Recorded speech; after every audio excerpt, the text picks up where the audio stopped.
We're ending another week focused on Mississippi. All eyes are on the sky this weekend down in Natchez. It's the annual Hot Air Balloon Festival. Some adjustments have been made because of the pandemic, but the balloons will still fly all weekend.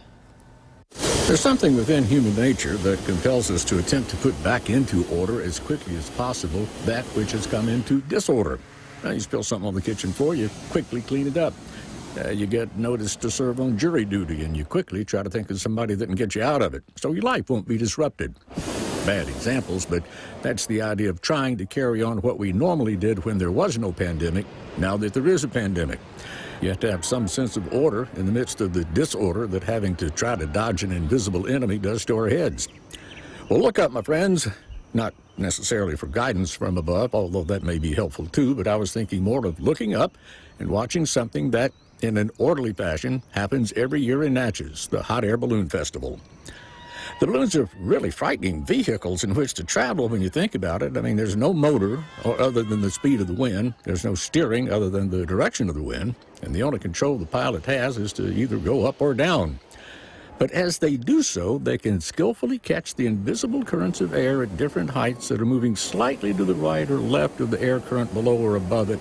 And catching the currents, the balloon is maneuvered to seemingly anywhere the pilot wants it to go. It's not helplessly adrift in an indifferent ocean of air. It's going somewhere, although specifically where is usually not apparent until the landing spot comes into sight and the craft is, again, skillfully set safely down. And in between taking off and landing, I suppose the occupants of the balloon could worry about where they're going and what's going to happen when they get there.